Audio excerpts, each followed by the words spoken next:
je dirais, un peu tendancieuse, mais je dois la poser pour nous permettre à tout au Yoba Landabiso, Bayo Kapé Avina, parce que on a mon lobeli Kambako et lobeli de Kambako Lata. Alors, Nabani na lobeli. Aujourd'hui, je salue son travail, il fait bien son travail. On n'a rien à lui reprocher, je pourrais dire. Mais, bah te belé, bah reproche à langage, il y a Jérémy, tout le monde dit, bah autant ben ça va même nasser ça. Jérémy, c'est quelqu'un peut-être au Koloba à l'équipe n'a beaucoup na langage, il y a Jérémy. Aujourd'hui, Ndengolobi, il faut un message. Est-ce que les gens aujourd'hui, bah mon langage à Jérémy kokate abattu mangala et le beliwana tous comédie sur Salakana. Aujourd'hui, place Nini aux Ochango Lelo en tant que modèle et théâtre. Jérémy Chabani. Oui. Jérémy Chabani, na parcours, il est passé par le groupe Simba. C'est l'un des Banao dans le groupe Simba. Qui a beaucoup de talent, qui jouait bien, qui joue bien, je crois. Mais depuis à Sali, Zela Naye. Parce que le groupe Simba a continué à collaborer na Bellevue, na Mabé Bakoti Belé, Tozo Yokamon Papi Lombe, mais Mbope qui sa moana na bino, Mbope qui sa leki na bino, Mbope qui sa kulutu na bino, wana makamba sale se pelisate molato wana bisona bana, elobeli wana bisona bana, tout ça et ça la passe. Parce que le théâtre qui est un outil de divertissement par excellence, Tozo profiter d'un mot topé samateya et tobanya mobisoté. J'ai dû répéter la phrase magique qui a commis de l'art dans le Moyen-Âge, na Rome. Na théâtre na bango bandolba castigare ridendo mores, c'est du latin, qui veut dire corriger les mœurs en riant. Le simakose kisawana, il faut société na biso ezomateya. Très bien. Sima ya kolela utopé de motion ko le tal film o leli, o tal film o siliki, o tal film o seki. Si ma émotion na nyonso mateya il faut les cas société et bon. Voilà. Mais en tout cas c'est Congolais, Zambelanga. Question sur la tournée de Batubele, mais émission. Tout ça là, émission une fois encore. Les lots toto le bela lekamba bolingo na théâtre expliquer biso a bien nebo vivant. On encadré, je dirais des stars actuellement, mais les lots bastar non mi balé si là belle vie.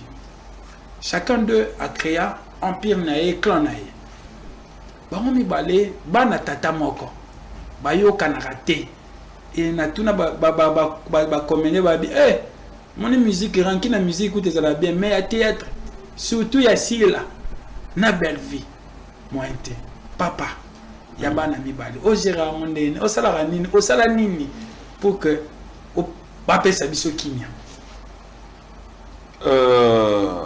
bango 2 baza bana ba uti pana fanatique o bazo sepela la musala ko ba sepela pe kuna je crois que c'est le plus important donc moi ça na de le mbata la na moi pas entre deux filles, c'est normal aussi que au Botibana, mais moi par mon chien, il a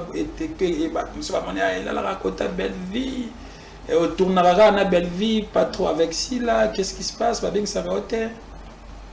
Non mais ça va zongi. C'est-à-dire que même quand il y a des zonzi bana simba bando kendete, je voulais d'abord créer esprit mon kobo ya biso na kati. Et tant que bafungwami comme bastar mbatikali bana et pas papa na bango donc bayoka très bien. Et à moi aussi j'ai dû m'adapter parce que ya quand tu kolisi banati au boti aza bébé maternelle primaire tant mon à comme université tu n'as pas le même traitement des autres traitements exactement na primaire na papa na ndo beta fimbo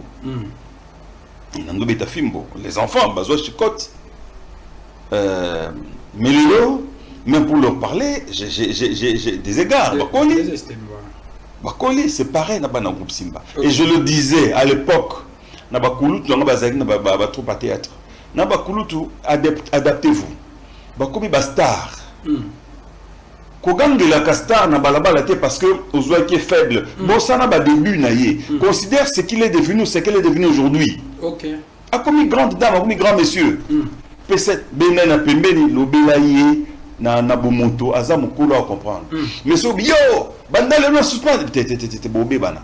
Na arbitre ba conflit ba troupe belé na ba grand ngai. Mais donc sur Moniti le groupe Simba eza na ba star na ngwana parce que moi aussi j'ai fait un travail, il y a comme ça la mutation. Voilà. Donc mon na bango le ba koli ba comme ba star na za je suis le premier à les critiquer sur Bassal Mabé, le premier à respecter Bango. Très bien. En tout cas, au Lobeli Kamba conflit, il y a une question. Ça la bongo. Donc, même sous ce peu par après, bah, c'est répandu. Bah, non, on se faisait des idées, mais ils ont bon côté, ils ont bien, parce qu'ils finissent par aimer ça. Alors, on a une expérience, il y a cinéma congolais, théâtre. Alors, ça vous est déjà arrivé, à un moment donné, il y a un monde qui peut-être théâtre à peine à l'ennemi, au monde qui a fallu ou bien abandonner, ou bien fallait abandonner depuis que ça vous est déjà arrivé pendant la période il y a encadré les jeunes, je dirais. Sincèrement. Le tracé chemin dans le bain est bandé. Tant que tala théâtre, le nataki na rock bodo awa, aïssa une anecdote une fois pour vendre bobo tala théâtre, bobo qui n'a pas si. Le temps que théâtre, on a que c'est bon, bada bateau kene nanzela pendant des bino tracé qui ou bien il y a trop de déviations. Bino batakala, bobande ko fonctionner ne d'ailleurs théâtre à succès. Théâtre pour que bon ça peut venir. C'était quoi? Oui, ça là à chaque comme na tu peux na quatre parce comédien bolé la rakaka. Problème na biso ya makasi ezali que to sala musala na TV.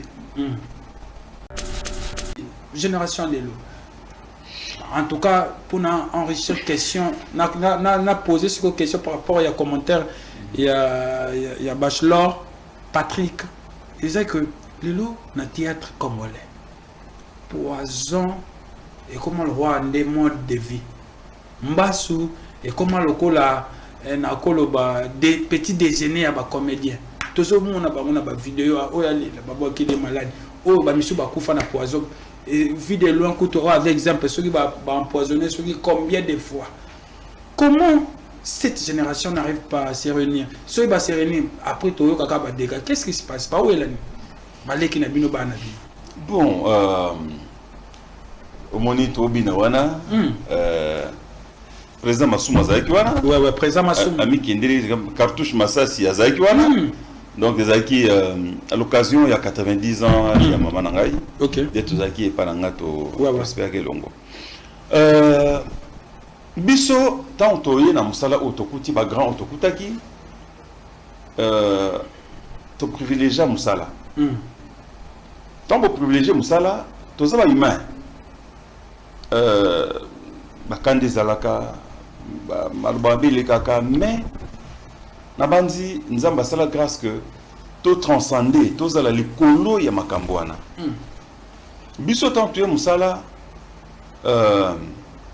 ngadia dia azana ba contrat na lobaka na mbonga théâtre mutozo ba contrat le kangadia dia zate les seuls azaki abetna bralima abetna na inibra mais ba résilier contrat côté compagnie monter résilier contrat azaki. Si vous avez une obligation, fidélité, comme gauche, mais qui a risqué contrat avec effet conséquences belé. Mais Ngadia a joué dans Bralima, a joué dans les contratés. Il était le mieux payé de nous tous. Ngadia a son BMW comme chauffeur, Mouyombe gauche, l'un des chauffeurs bien qu'il acteur bon. Mais Ezara pratiquement normal pour la business. Nous parlons de qui pas déjà. Non, exactement. Ngadios, Ça va. Avenir naïe, beaucoup d'amis. Bozana basiatula, bozana non, ça va. Bien que bazana problème yaïe mango on est qui bango. Mais pour tous les artistes, sans souci, na fort de naïe, na ninga qui manque le matériel n'a jamais dominé l'esprit artiste. Il y a vrai artiste. Parce qu'en fait, se dit belle maison. D'abord, ils ont quoi décor. Il y a tout là où tourner. Il y a décor. Un beau costume. Il y a scène. Tu rejoues dans belle voiture. Tu rejoues dans les bisous. Bisous, tu as bon. Et tu as bon. Quand on a besoin d'un véhicule, il dit rock ou puis véhicule là. On dit bah nango toi na scène moi. Nani donc toi na salongo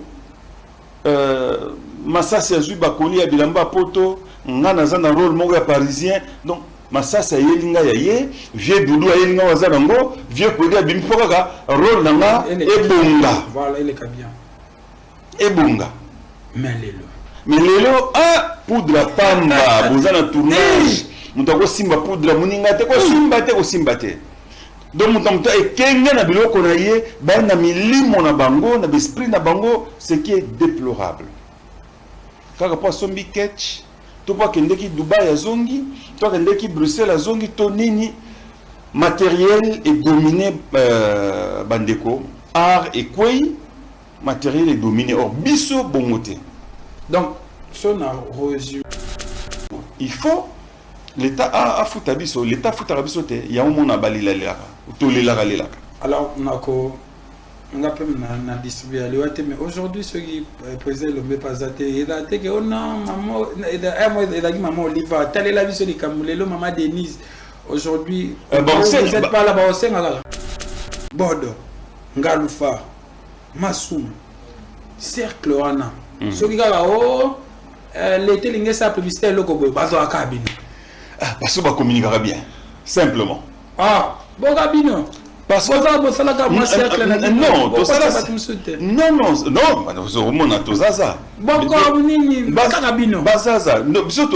ossature nationale.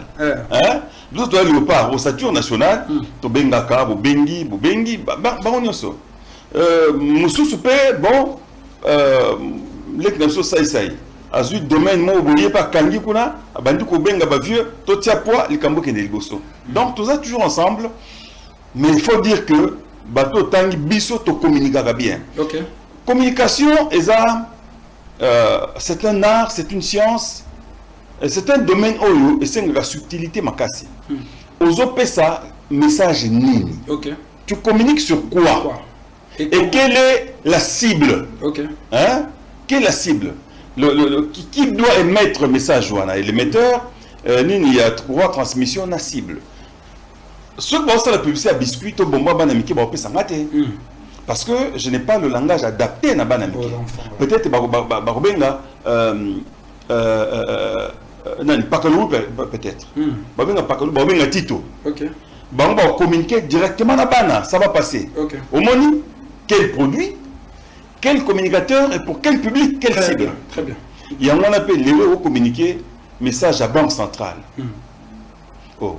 Mais quand on monte la carrière de banquier, homme d'affaires là. C'est Lombe, c'est Bodo, c'est Ngalfar. Ok. Après, tu as des collègues, mais le principal, tu as ces messages et ils ont toujours bien la file. Comme on ne change pas l'équipe qui gagne, voilà. Donc on continue à servir la République par cette communication. Très bien. Tout ce qui s'est passé sur les réseaux sociaux au cours de ces dernières années, cela a conduit à des insultes inacceptables à son encontre. Une chose que ses propres enfants biologiques n'ont jamais faite. Je dois beaucoup à ce grand baobab du cinéma congolais, car c'est grâce à Dieu, au travers de lui, que je suis la personne que je suis aujourd'hui dans le monde artistique. Mes excuses s'adressent également à toute la corporation des artistes et autres et amoureux du cinéma congolais qui ont été affectés par cette situation désolante et humiliante qui a détruit notre cinéma. Enfin, je tiens à préciser que je n'ai pas d'attaché de presse ou de communicateur que je charge de parler à mon nom sur les réseaux sociaux.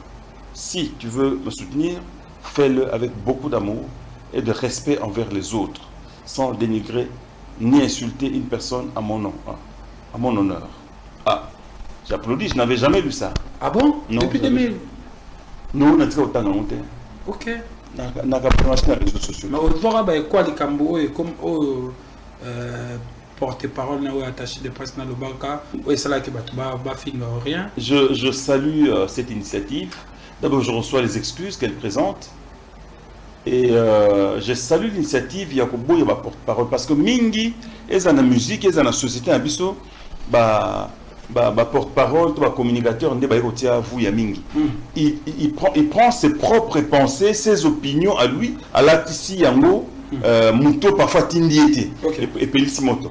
Il faut que les responsables ou les leaders soient responsables de leurs engagements, de leurs actes. Là, je salue son initiative. Non, bravo. Très bien. Bravo. Comme ça, mettre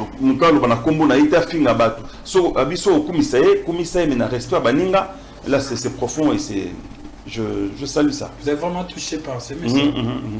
Ouais, c'est une déclaration sincère. Black Line, ouais. Dernière fois, c'était quand?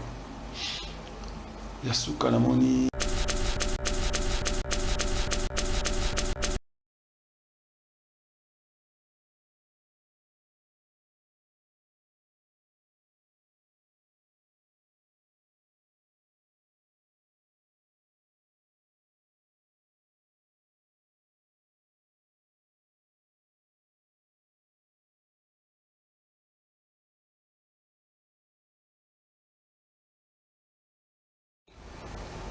Quelqu'un a dit un jour, vous pouvez perdre en gagnant ou gagner en perdant.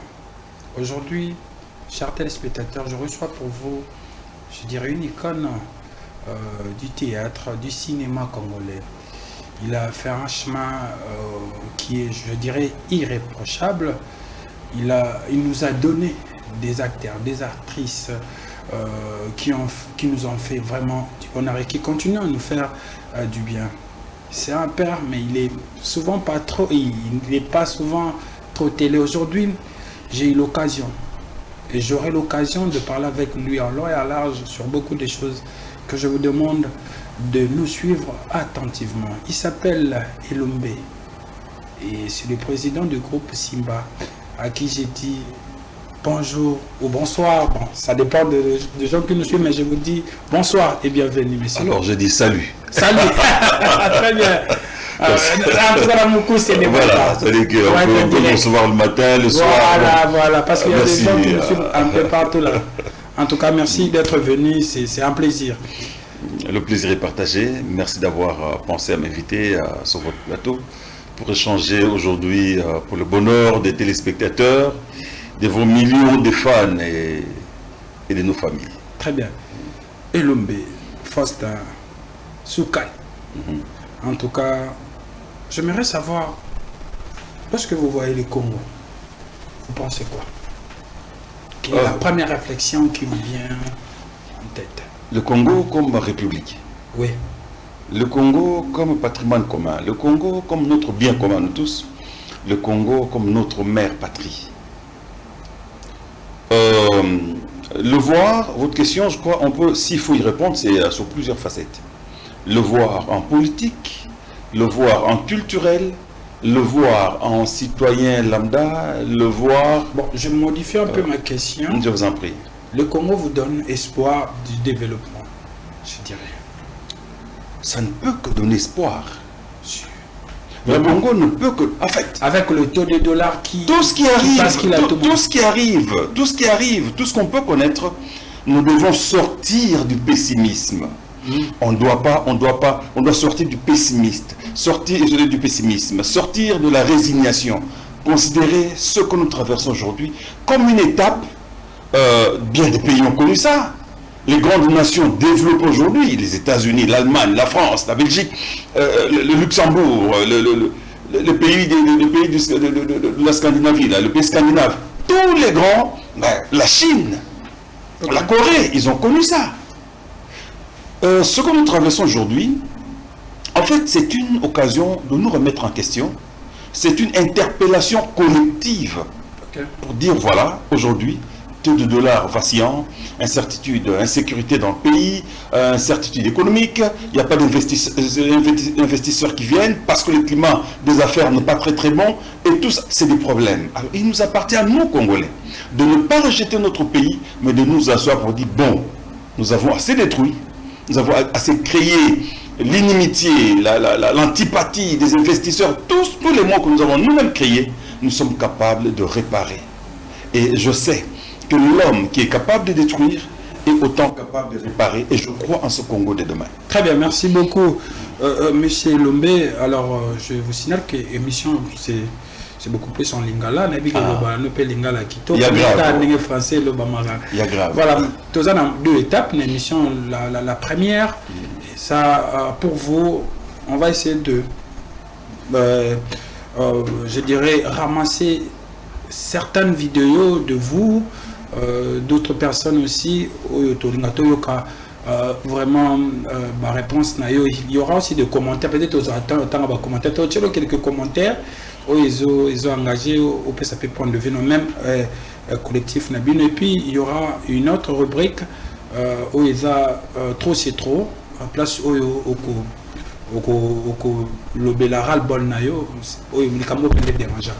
alors on va commencer l'émission cette fois-ci où Samsovi va nous balancer la première vidéo de cette émission pour que je dirais la première image de cette émission pour que tout solo là la président Elombe comme on l'appelle. Voilà, la vidéo est là. Vous se rappelez non?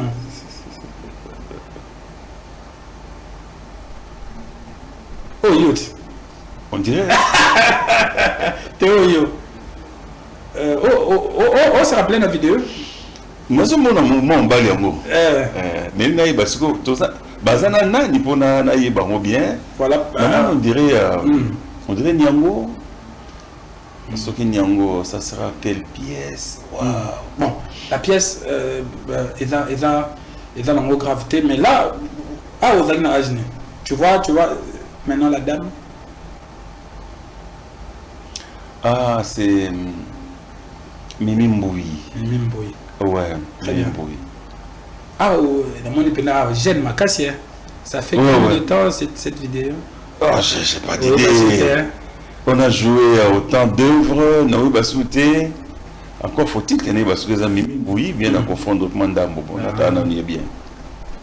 Et ça y est. Mimi Mboui. Très bien, on va avancer là avec nos questions, mais la vidéo va continuer dans moi. Aujourd'hui, il y a certaines questions mais tout le président Elombe. Vous savez l'année, tant que vous sélectionnez parole, et dans la sur base de quoi? Parole au Pessara. Bien, l'expérience au groupe Simba et au groupe Salongo, même il y a théâtre au Salango. La sélection, comme casting, tout ça, aux équipes, aux répéter là-bas. Et quand vous avez un thème, un scénario, Nabi qui est bon, et je sais que papa, maman, papa n'a pas eu qu'un moi snaye ou bien un conflit. Autant les caractères, il y a pas aux anabango dans quatre équipes. Parce que nous vivons ensemble, nous répétons, nous jouons, mais Nabi étant dans la nouvelle mise en scène. Scénario et sanguinine. Non, il faut moi Sandumba Zala, il faut Mamilo Azala, il Sango Azala. Nathalie, alors, parmi les acteurs, qui peut se rapprocher? Il y a personnage Wana. Médecin Azala, avocat Azala, juge. Qui peut se rapprocher? Nathalie, bon savoir. Un médecin, ce n'est pas quand même Moutoyo. À Kolbala papa, na place à le papa té. Nathalie, bon, Nanyazana. Moi, ma casse-wana, tel.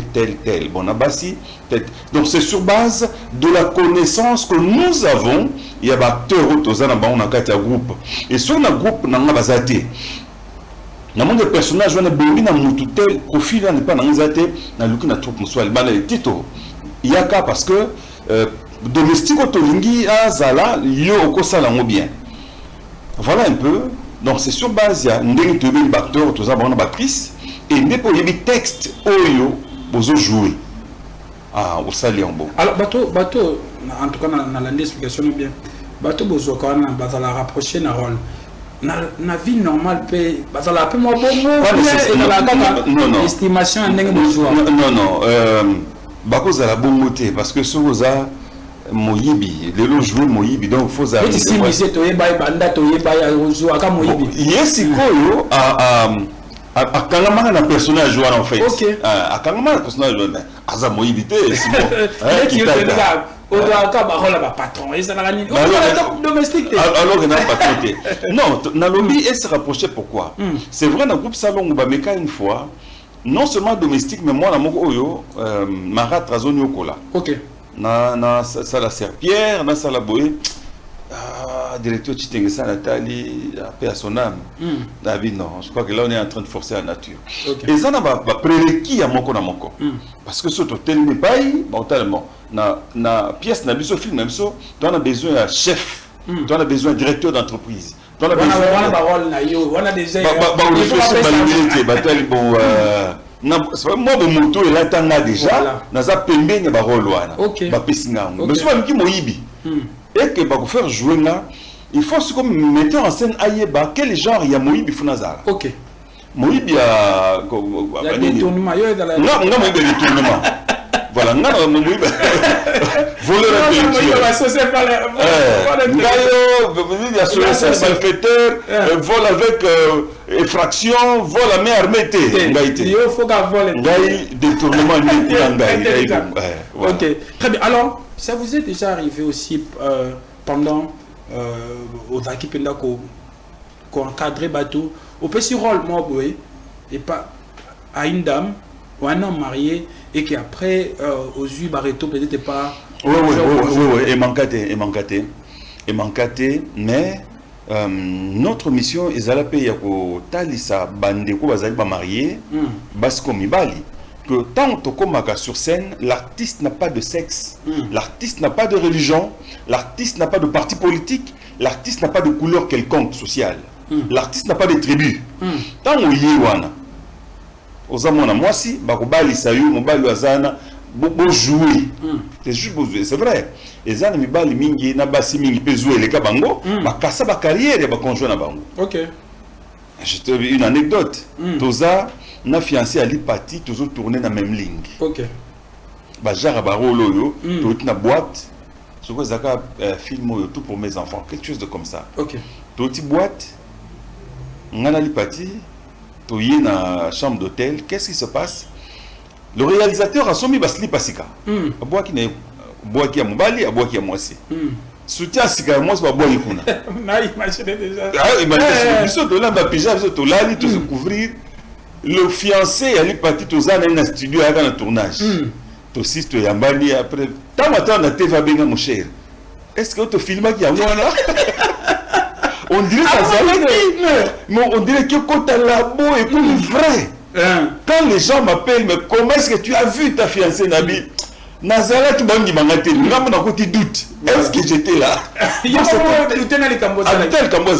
C'était tellement proche de la vérité. De la vérité quoi. Que, bon, donc, tu as un problème, moi là. Parfois, mes parents, c'est pelleté, moi, na bango, à la télévision, c'est le problème. Tantôt, fiancé, petit si fiancé à Salabongo. Donc, même si ce peu par après, c'est repenti. Non, on se faisait des idées, mais ils ont bon côté, ils ont bien, parce qu'ils finissent par aimer ça. Alors, on a une expérience sur le cinéma congolais, théâtre. Alors, ça vous est déjà arrivé à un moment donné? Il y a un monde qui peut-être théâtre à peine à l'ennemi, au monde qui a fallu ou bien abandonner ou bien fallu abandonner depuis que ça vous est déjà arrivé pendant la période il y a encadré les jeunes, je dirais. Sincèrement, natika kozwa moment mokote na natika nanga yango. Sincèrement. Ouais. Na 98, Nazaï conseil à ministre il y a jeunesse. OK. À l'époque, Vincent Tom Tchibal. Je n'avais pas abandonné théâtre pour un cabinet. Et lui, fanatique, il n'a pas théâtre. Non. Monsieur le conseiller, tu peux prendre les dossiers on a traité pour empêcher la répétition. Il m'a gardé dans son cabinet et tant que secrétaire général de AFDEL, leur Rwandais Bakei, Diogratias Bouguera Bakei, Tom Chiba, la commissaire secrétaire général AFDEL, et j'étais là dans son cabinet, avec comme directeur de cabinet le professeur Xamba Caputo, avec comme chef nanga direct le professeur Kalonji Azasiko na ministère et à intégration régionale Viekalo. On a travaillé ensemble. Nakima Yangote. 2016-2017, je suis conseiller, je suis secrétaire général du gouvernement provincial, comme ministre provincial. Je n'ai pas arrêté d'écrire ou sur Natal l'antenne, ah, na moni pièce de qui, na salle commentaire, na tindi orientation à mise en scène. Lélo, je suis avocat au barreau près la cour d'appel du Kouilo, ex-barreau de Bandundu. Et comme le règlement intérieur cadre ne m'empêche pas de faire du théâtre aux années de loisirs et du divertissement, je continue à exercer. Très bien. Donc, aucun moment, Nayoka, parce que, au fait, le théâtre, c'est une passion, une vraie passion pour moi. Okay. Pour la bande très jeune. Okay. Avant, dans la télévision, on a un théâtre classique. C'est le théâtre classique. Tout ça, il va tourner théâtral, le festival, va profiter de la Brazzaville, tout ça, il va tourner dans la province. On a créé un du théâtre. Et après, quand on a la télévision, classique et zonguissima, populaire et liboso. Donc, je pense, moi que Nzambé a fait ça, n'a pas de responsabilité, Moussoussou.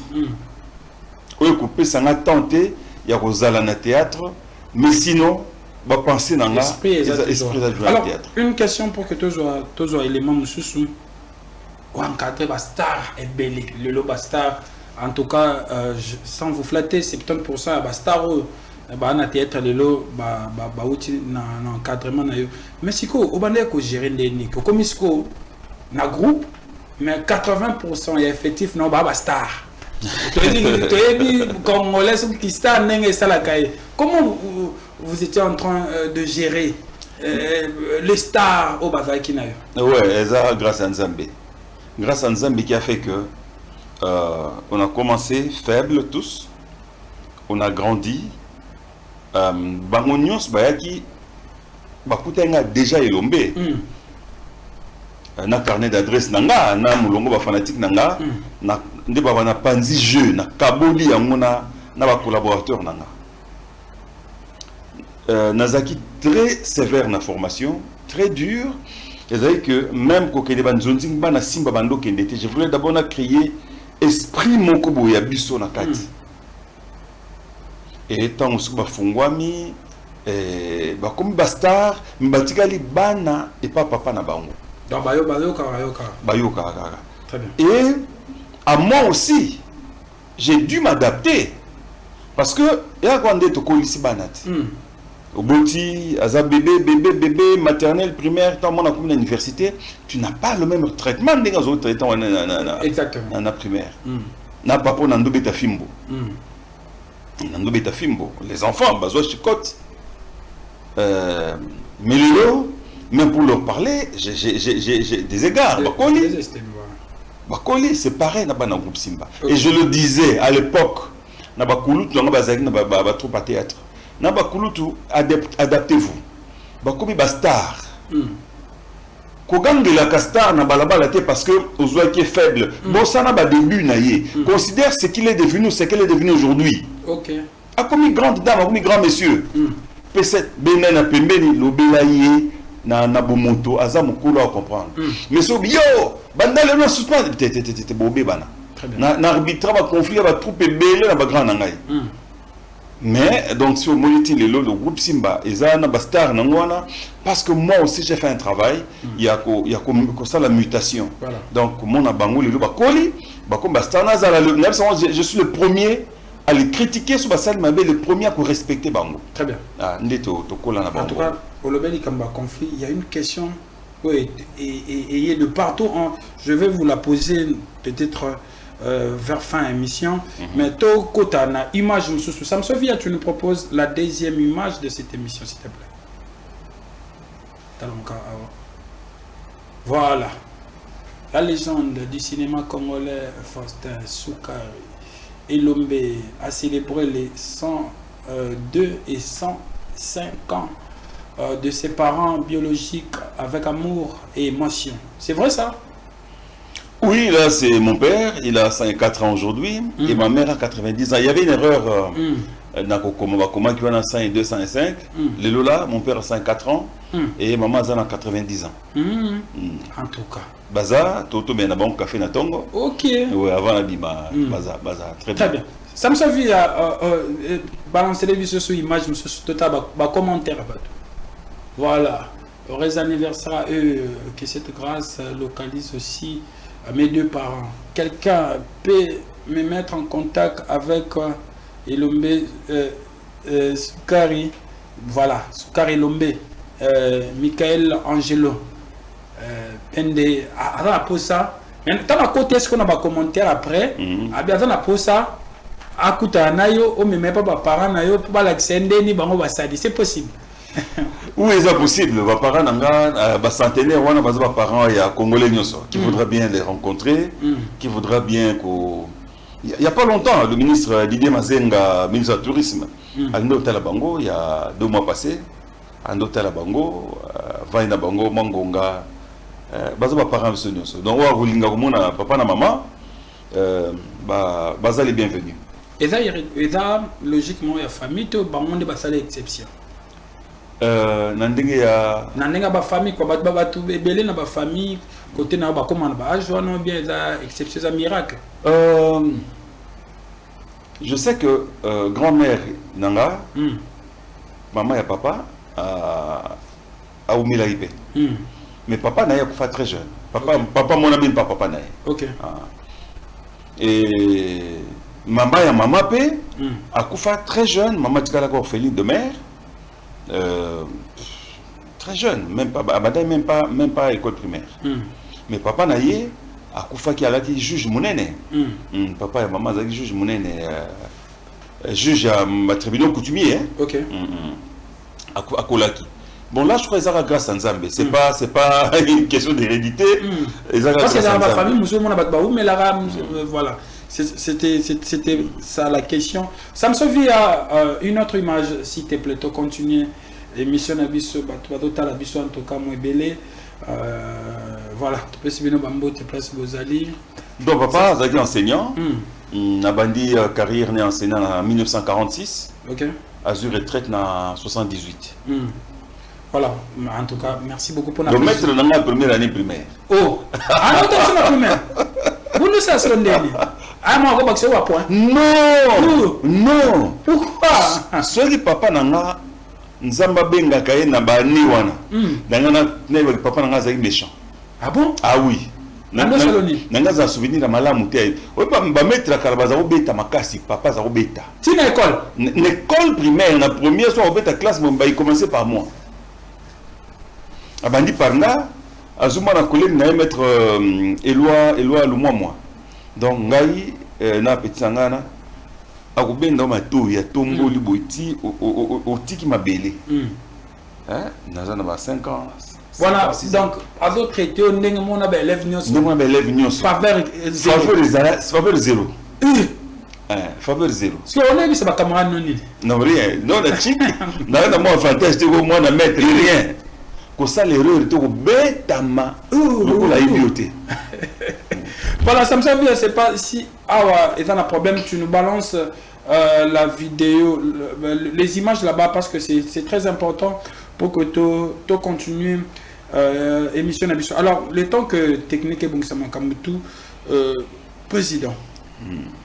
Les lots, tant aux autres là, théâtre. C'est vrai, vous êtes une génération.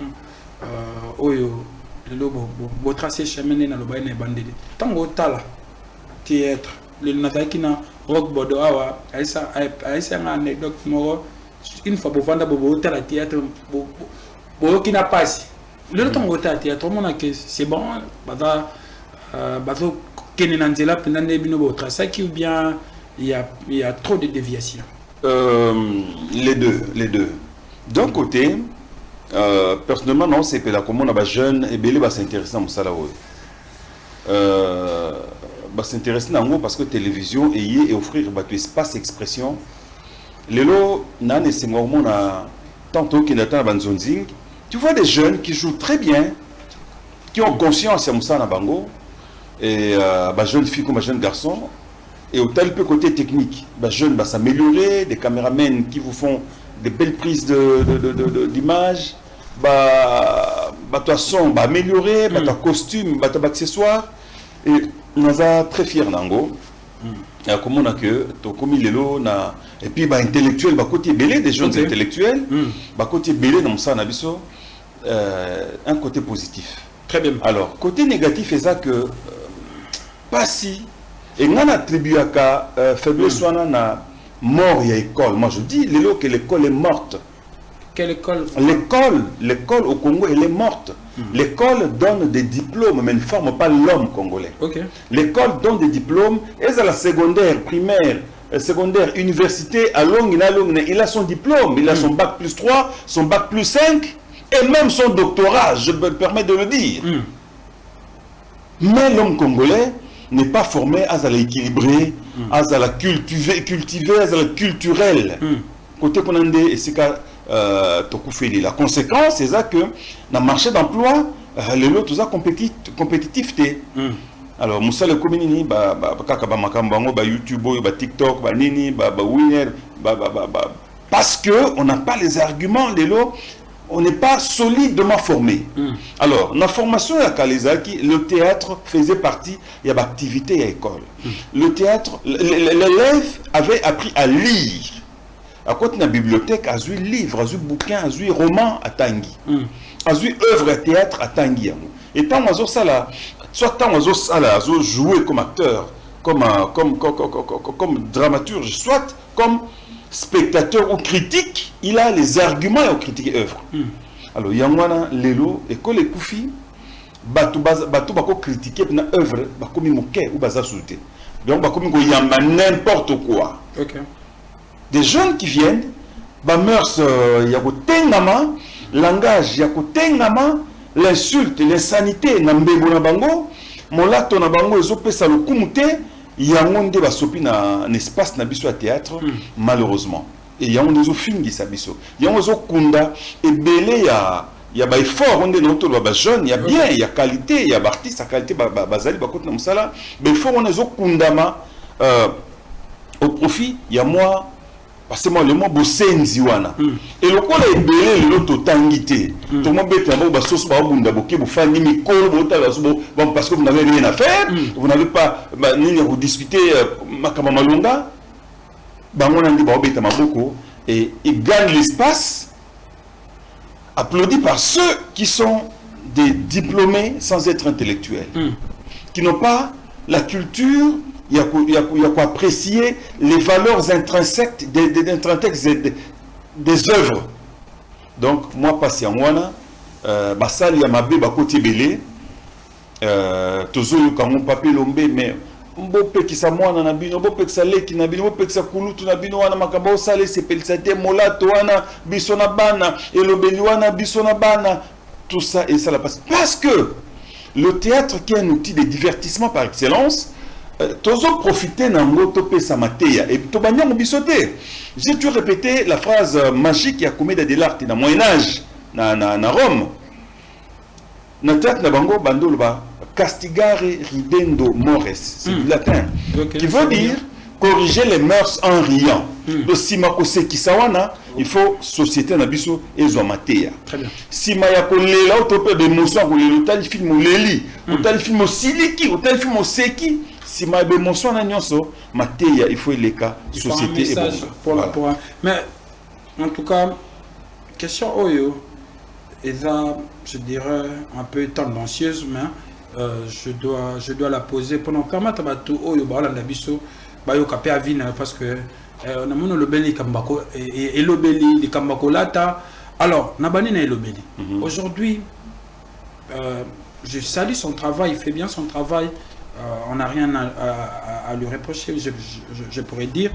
Mais, te belé, reproche à langage, il y a Jérémy, tout le monde, ben ça même Jérémy, c'est quelqu'un peut-être au Koloba, à l'équipe na maboko na yo langage, il y a Jérémy. Aujourd'hui, il faut un message.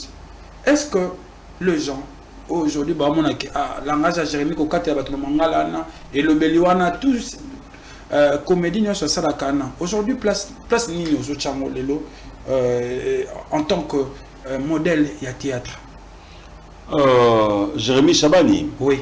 Jérémy Chabani n'a parcours, il est passé par le groupe Simba. C'est l'un des Banao dans le groupe Simba, qui a beaucoup de talent, qui jouait bien, qui joue bien, je crois. Mais depuis à Sali, Zela Naye, parce qu'après le groupe Simba, a continué à collaborer dans Bellevue, mais depuis à Sali Aye, n'a eu tenté Yarotala ba produit. Donc je suis non comme ça. Jérémy, ou la plupart des films, il est sur YouTube. Orunga, n'a pas émission YouTube. Pourquoi? N'a pas tenté. Ah, c'est méchant. Hein? Non, non, c'est pas méchant. Mais depuis Jérémy Abimiti, le moine na yo. Jérémy, moine na Facebook. Il est passé par mon roi, a été, mais n'a eu tenté. Oui, même les films on joue à tel. Le bas muto benga bia kati manda bomba kati na batina na TikTok. Bon. Au jeu pièce nini. Tout à l'heure on a lukat. Film nini yo tout ça na luka. Mais na monnaie le garçon. Mais ça ne vient pas. Na moi moko ou na trimestre moko ba sollicité na 4-5 compagnies à retourner. Je n'ai pas les titres en tête. Parfois, histoire, bon, moi, je joue la partie nanga. Moussoubage Salapona, Nebi, mon bimanangote, mon abétalisson en osate. Et Natal a kamoté. Parce que, attends, mon dame, lobby. Moi, extrait à Jérémy. Ah, comment tu vas t'indiquer d'abord? On a t'indiqué de ce côté. Non, sauf t'indiquer là, n'a pas le mineur, on répond à l'émission, sinon alors. Parce que, ah ouais, à mon côté Natal, mais en tout cas, au moins, il va aussi manioso. Qui m'a posé la question? Non, non, non, qui m'a dit, bah, si manioso. Bah, il dit, papa, attends la commission à Nabisoté. Pourquoi pas ça la mabe? Non, non. Neb Sabango, Malamuna na yoka. Zelo kura utindi ba militaire na front. N'a pas besoin de tal. Ah ba bunda indenze ou non ba longi. Ah kuna oui c'est autant que Jérémy, c'est qu'il est il est présent na terrain, na mitu abattu et tout. Mais évaluer son œuvre. Sincèrement, nana élémentaire parce que nana Natalia on attends ba proche non ba yebisa otek ah j'ai mis ma okatela ba tubani ba langage na yo en tant qu'artiste, en tant qu'encadreur et bongi na mona pour très bien. On va passer à autre chose. On m'a signalé qu'on a un petit souci technique mais ah ouais na ba tubli ba otala biso bienvenue n'habiter s'il est là ngana otala total na yo ensemble batu ya maboke Basali Nini, Joli Kalunga, Faustin Soukari Elombe, Toukebana Kaleb, Masumu de Brende, Biassi Ani. Biassi, oui. Voilà. Aucun artiste et comédien n'a réussi aux élections législatives nationales du 20 décembre 2023. Réaction. La question elle est pertinente. Il y a eu beaucoup de candidats, comédiens, candidats, députés nationaux comme candidats députés provinciaux et que malencontreusement personne n'a gagné. Bon, le tour le banini. On n'a pas voté pour nous, c'est tout simplement. La campagne Mabé, qu'est-ce qui a bloqué? Au moins, ce que j'ai essayé, est-ce que ça sous tozonga sima. Mais Congolais, nous savons comment se sont passées les élections dans Boukanabso. Hein? Peut-être que moi, il va piquer. On doit poser la question à Yebi comment les élections se sont passées dans Boukanabso. À partir, il y a organisation, il y a élection, réponse à cause de Nakatiwana. Très bien. En tout cas, merci beaucoup, Président Elombe, parce qu'on a vraiment un souci technique. Je suis obligé de faire recours à quelques éléments à Batutozo qui a en tout cas tenir biso regarder. Il y a une vidéo oyo to bomba ki poto la kisa awa cette vidéo.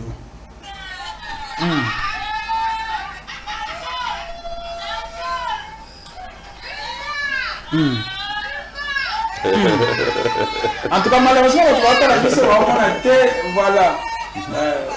C'est une vidéo où on a retrouvé Tito, Papa Ngaloufa, Rock Bodo. Et puis après ça, il y a deux commentaires. Ils sont toujours ensemble. Bel exemple pour les générations futures. Bravo. Aujourd'hui. Voilà. Samsovi a trouvé la solution. Après vidéo total, ils sont toujours ensemble. Voilà, toujours ensemble. Mais aujourd'hui, génération Lelo. En tout cas, pour enrichir question, n'a posé cette question par rapport à commentaire. Il y a Bachelor, Patrick. Il disait que Lelo na théâtre congolais. Poison et comment le roi des modes de vie. Mbassou et comment le cola na koloba des petits déjeuners à ba comédien. Toujours on a ba vidéo o ya ba ba qui est malade. O ba misu ba kufa na poison et vidéo loin couteau avec exemple ceux qui ba empoisonner ceux qui combien de fois. Comment cette génération n'arrive pas à se réunir? Ceux qui va se réunir après Toyo Kaka ba dégâts. Qu'est-ce qui se passe? Pas où est la nuit? Baleki na bino ba na vie.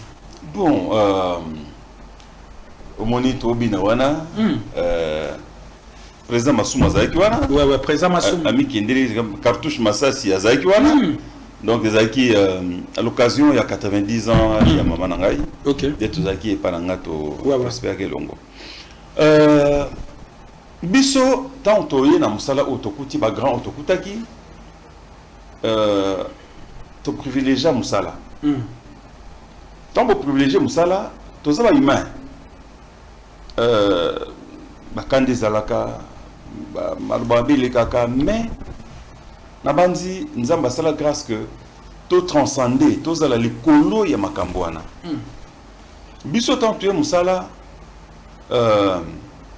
ngadia dia azana ba contrat na lobaka na mbongo théâtre mutozo ba contrat le kangadia dia zate les seuls azaki abetna bralima abetna na inibra mais ba résilier contrat compagnie monter résilier contrat ezaki ce que zana bralima ozana obligation fidélité comme meka gauche te so meki kuna ba résilier contrat avec effet ba conséquences belé mais ngadia dia a joué na bralima a joué na muto boto les contratés il était le mieux payé de nous tous ngadia somba BMW naie comme chauffeur Mouyombe gauche l'un des chauffeurs naie bien qu'acteur naïbe bon mais ezakuzala pratiquement normal pour la vision non pas de qui pas déjà non exactement ngadios ça va areni naïe beaucoup de bozana ba siatula bozana ba non ça va bien que bazana problème yaïe mangwa on est qui bango mais pour tous les artistes sans souci na fort de naïe na ninga qui manque le matériel n'a jamais dominer l'esprit artiste. Il y a vrai artiste. Parce qu'en fait, se dit, belle maison, d'abord, ils ont quoi décor, il y a tout là où tourner, il y a décor.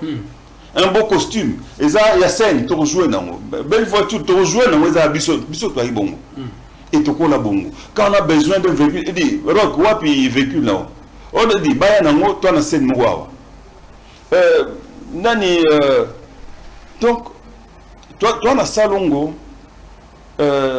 Massassi a joué Bakoli à Bilamba Poto, ngana zana rôle moga parisien, donc Massassi a yelinga yaye, vieux Doudou a yelinga wazanango, vieux Kwedi a bimfoka rôle nanga ebunga. Voilà, il est bien. Ebunga. Mais lelo poudre pamba, bozana tournage, mutako simba poudre muninga te ko simba te. Donc mutamta e kenga na biloko na ye ba na milimo na bango na esprit na bango ce qui est déplorable. Kaka pa sombi ketch to pa kendeki Dubai azongi to kendeki Bruxelles azongi to nini matériel est dominé bandeko art et quoi matériel est dominé or biso bongote. Donc son résumé malobano eza que génération lelo bazolu la matériel. Bazolu la matériel. Bazo bomana pour la matériel. OK. Bazo bomana pour la succès. On est pour na matériel succès alingi. Bazo bomana pour la succès or biso et puis biso ezaka télévision moko. Soki mikolo si a tout la peli na ye. Beaucoup tana boyamba bomele mikolo boyamba si pourtant on deni ba balek na bina lelo ba okokate. Popesa bango tolite na makambo ngo peke tala kutu soki ya peli pour pela lobby. Tout le bakana bango, tout le bakana bango, tu vas voir que succès est éternel na mutu moko te. Seul un succès éternel, c'est Jésus-Christ de Nazareth. Okay. Au Batika, les succès, il y a Ndambu, ata au régné 20 ans, Rolongwa, 15 ans, Rolongwa, 30 ans, Rolongwa, succès est éphémère. Alors, et Kaboula, bisote, et Bomabomo, Toté à Kabango. Mais, l'artiste, quand il a du succès, Mato Ezaka, et Koufaka. Artiste a un succès, Mato Ezaka Souté. Soit un monde qui est, à moi, ordinaire, à qui peut pas y bâtir et cater. Il y a fait des choses qui sont en ce moment-là, à surtout qui est.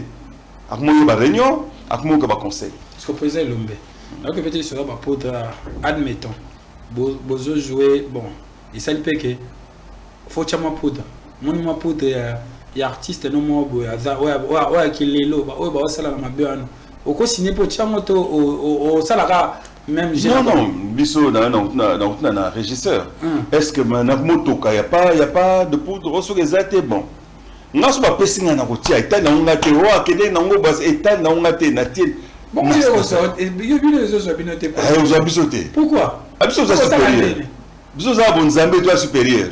So wa petit na bana mai mususu balingi ba bilo basimandaku bas inférieur yango ba e ça va ka ndengi wana. Mais non.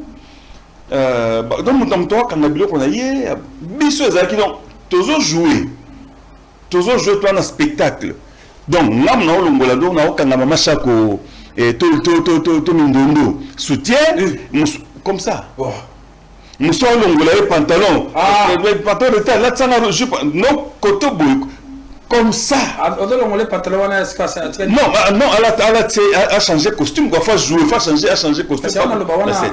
Non, on a jour des culottes. Okay, jour des culottes. Okay.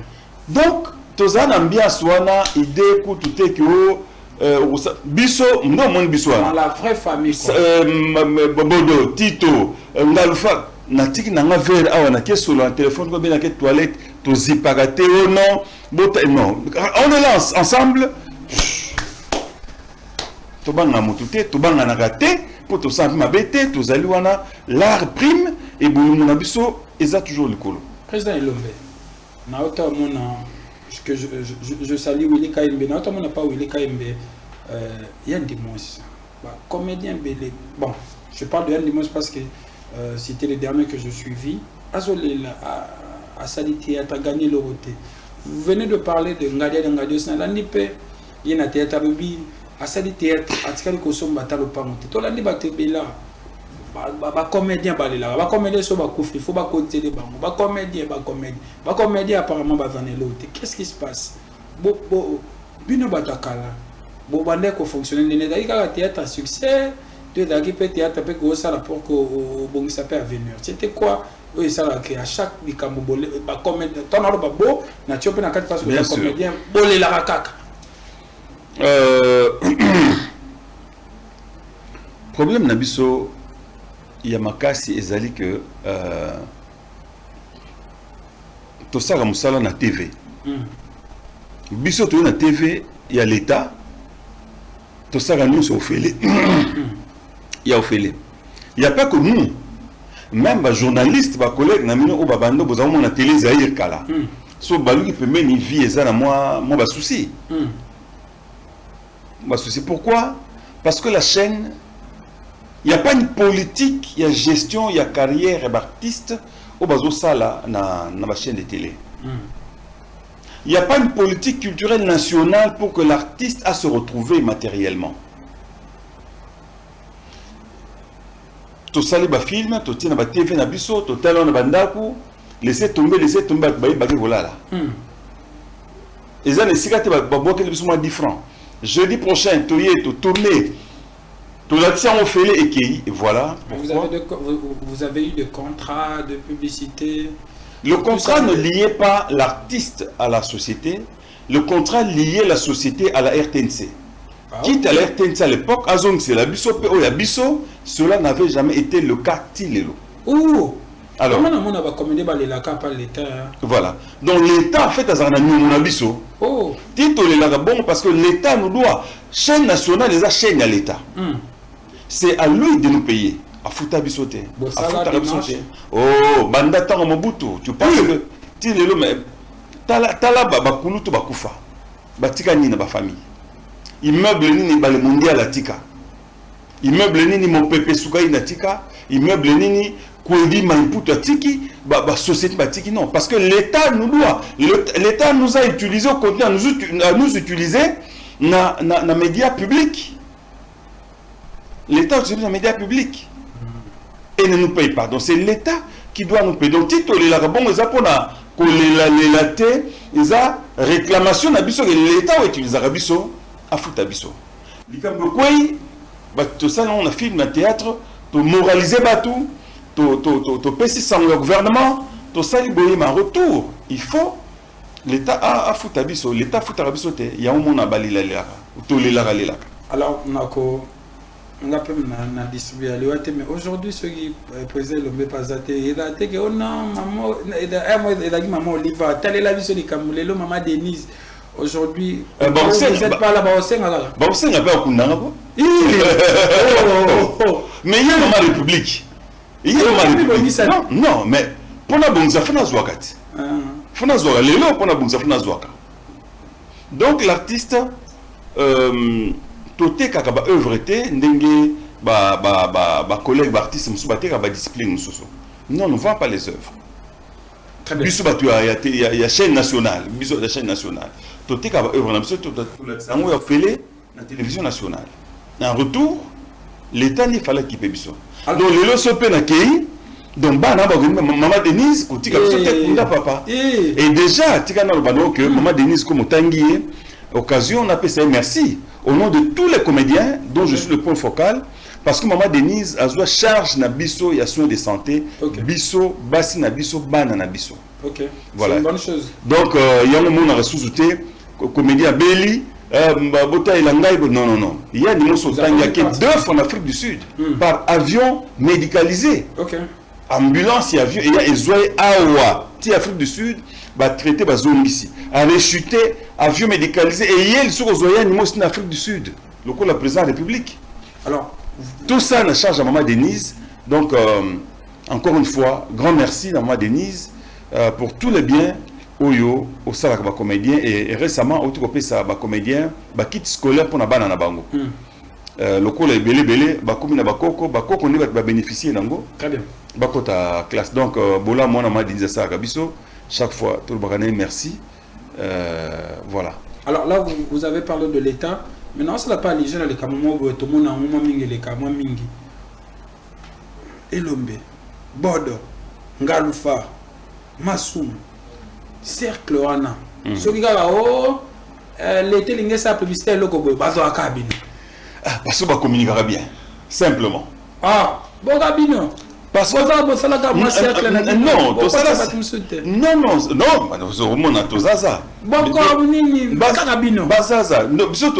ossature nationale.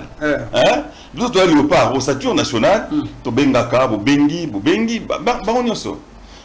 Mususu pe bon l'exemple sai azui domaine mo boye pa kangi kuna abandi ko benga ba vieux to tia poids likambo kende liboso. Donc tout ça toujours ensemble. Mais il faut dire que bateau tangi biso to communiquera bien. OK. Communication c'est un art, c'est une science, c'est un domaine oyo et c'est la subtilité makasi. Ozope ça message nini. OK. Tu communiques sur quoi? Et quelle est la cible? OK. Hein? Quelle est la cible? Qui doit émettre le message wana? Et l'émetteur nini il y a trois transmissions na cible. Ceux qui ont la publicité à biscuit, au bomba banamiki, parce que je n'ai pas le langage adapté à banamiki. Peut-être barobenga non pakalou peut-être. Barobenga tito. OK. Barobenga communiquer directement à bana, ça va passer. OK. Au moni quel produit quel communicateur et pour quel public, quelle cible. Bien, très bien. Il y a un appel les gens communiquer message à banque centrale. Oh. Mais quand on a la carrière il y a banquier, on a fait baroyoke là. C'est l'ombe, c'est bodo singalfar. OK.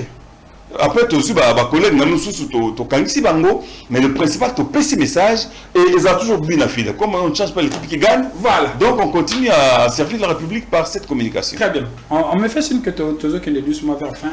Ah, ce qu'on a autre question penda ya balabala les réseaux sociaux. Ah. Président Elombe papa. Il y a Sila. Yo moi c'est ah Congolais, ah Nzambe nanga question sur la tournée te battre belé ba aussi ka ba mais émission. Tout ça là émission une fois encore na se répété pas Willy Kaimbe na pese sombote na Mario Sombo. Na tuna ke question oh na ina tuna suka ah papa na bango kutu a meka makokati mais lolo na en face na lelo toto lo bela lekamba bolingo na théâtre expliquer biso bien ne beau vivant encadré je dirais des stars actuellement mais lelo ba star no mi balé si la belle vie chacun d'eux a créé empire na e clan na e ba mi balé bana tata moko ba yo kanaka te et na tuna ba commenter ba bi eh mon musique ranki na musique écoute ça bien mais à théâtre surtout ya Sila na belle vie moi été papa ya bana mi bali o gera mondene o sala nini pour que o ba pesa biso kinya bango 2 baza bana ba uti pananga ba collègue nanga. Mais je crois que les lots moko na moko sala société naïe ils évoluent bien je crois. Nous souhaitons toujours bonne chance va gagner parce que les lots comme ba patron il y a ba chaîne, il y a ba télévision minene sur YouTube et nous souhaitons toujours bonne chance va connaître ça musala bien. Bon les restes ceux qui moi, mes ententes, il y a mon Moussousou, na papa, je crois que j'ai fait ce que j'ai pu faire. Et nous connaissons le bagamote. Et non, ça, sous débat, vous excusez-moi peut-être. Mais la réponse est celle-là. Nous souhaitons avant toujours bonne chance. C'est le Camboué dans ma tête. Na yo mo papa boy ko lobela mo. Eh non, bonne chance. Ko lobela na ngo 4 capo. Il faut papa lequel là homme. Non, ils font du bon travail, nos affaires. Travail to boité. Ranking wana. Bon, on a évité. Donc presque surtout ba fanatique ba momo ko to éviter ba mekata ko communiquer que problème ezala tende ba tumsusu to na biso na problème tena ba fan mais donc problème belé. Mais non, ça musala na yo journaliste. Yo papa na bango. Non, ngai comme baza vivante.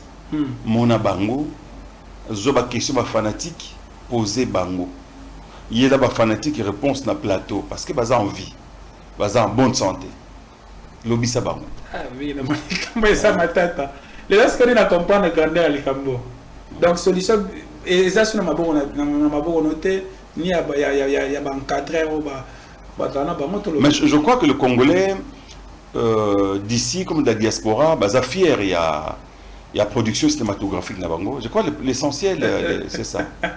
Il y a beaucoup à moi Congo culture qui a toujours le bosso Congo ils allaient bien parce que il y a pas personne au CPL ça va congolais nyonso na style na ye ba obalinga style ombe baza balinga style mbalu sombo baza na ki na Chine une fois José Mawini Jofa abinanga mon frère pour nanga na bino nyonso pas que le oui est le top des top. Voilà, bravo. Il faut artiste ça dans un bateau, bandimela kaye. Donc je crois que les grandes patronnes, baza fanatiques, ou bazo CP la musala ou bazo CP la pekuna, je crois que c'est le plus important. Moi, ça m'a dit, le mbata la na moi pas entre deux filles, c'est normal aussi que au Botibana. Mais moi, par mon chien, il a raconté belle vie. Et au tournera na belle vie, pas trop avec Sila. Qu'est-ce qui se passe? Pas bien que ça va au terre. Non, mais ça va. bazongi nasina joie na bango nyonso. Nasina joie na bango nyonso. Bon, o amoni kazana na lobby dans le personnage, par rapport à profil, so moni que bon Toroyo, Torobenga était parce que na pièce na biso profil na exaté. C'est bon. Oui, ça va. Je crois que ce rôle est bongi na oyo barobenganga. Merci beaucoup. Accompagnement que si je c'est alors nous avons penchant on est libre pour interpréter votre urbani. Donc voilà. Très bien.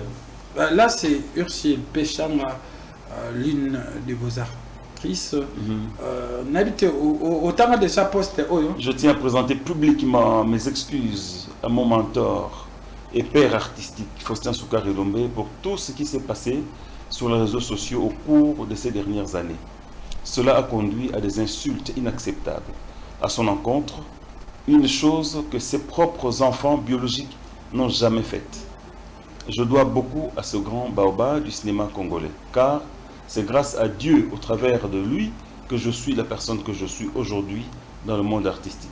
Mes excuses s'adressent également à toute la corporation des artistes et autres et amoureux du cinéma congolais qui ont été affectés par cette situation désolante et humiliante qui a détruit notre cinéma. Enfin, je tiens à préciser que je n'ai pas d'attaché de presse ou de communicateur que je charge de parler à mon nom sur les réseaux sociaux. Si tu veux me soutenir, fais-le avec beaucoup d'amour et de respect envers les autres, sans dénigrer ni insulter une personne à mon nom, à mon honneur. Ah, j'applaudis, je n'avais jamais lu ça. Ah bon? Non, depuis 2000? Non, on a dit autant de monter. Ok. On a branché les réseaux sociaux. Mais au revoir, quoi les Cambo comme porte-parole n'a attaché de presse dans le Balka, ou c'est là que rien. Je salue cette initiative. D'abord, je reçois les excuses qu'elle présente. Et je salue l'initiative Yakobo et ma porte-parole parce que Mingi est dans la musique, est dans la société, abisso, porte-parole, communicateur, il prend ses propres pensées, ses opinions à lui, à l'artiste Yango, Mouto parfois Tindiété et Pelissimoto. Il faut que les responsables ou les leaders soient responsables de leurs engagements, de leurs actes. Plateau, penser sur là, je salue son initiative. Non, bravo. Très bien. Comme ça, mettre mon combo na ita finga batu. So abiso komisaye mais na respect baninga. Là, c'est profond et c'est je salue ça. Vous êtes vraiment touché par ces messages. Ouais, c'est une déclaration sincère. Black Line, ouais. Dernière fois mon c'était quand? Yasuka Namoni Péchanga.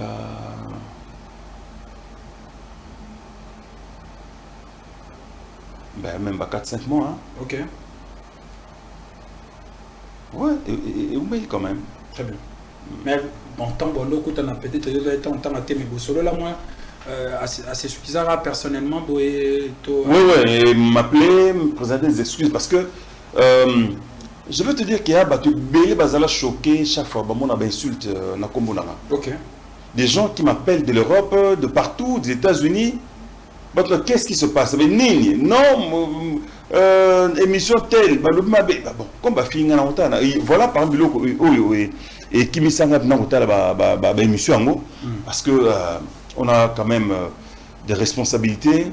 So yo qui fingi, vous a soit tenté à répondre bien au même éclaircissement, après, on soit AVC Pamba. Très bien. Alors, Président Elombeto, comment on a souka, avant que tu aies la rubrique Nabiso Souka, il y a trop, c'est trop. Projet Nayo pour le théâtre.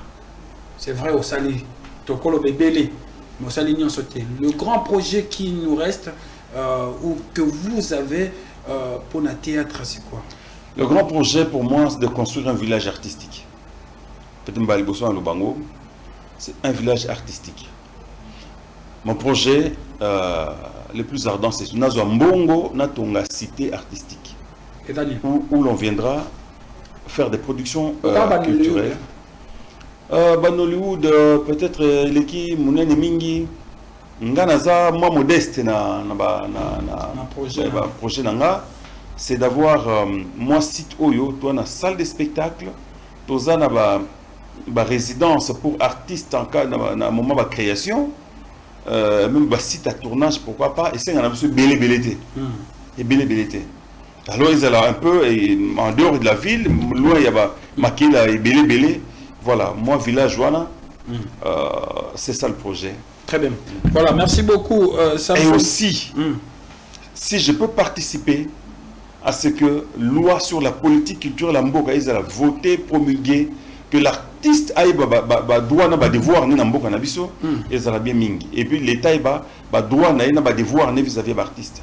Donc c'est un secteur qui les allaient vraiment légiférer mingi sur le plan culturel. Ok. Très bien. Samsovia, tu nous proposes la transition pour que tu, que le président Elombe tend à puis s'appelle Naral Bolnae et ça va vraiment bien. Alors bah oh ils ont un témoignage pour na tenir sur bah congolais sur bah Hollande puis même bah étranger. Samsovia, tu nous balances juste la transition.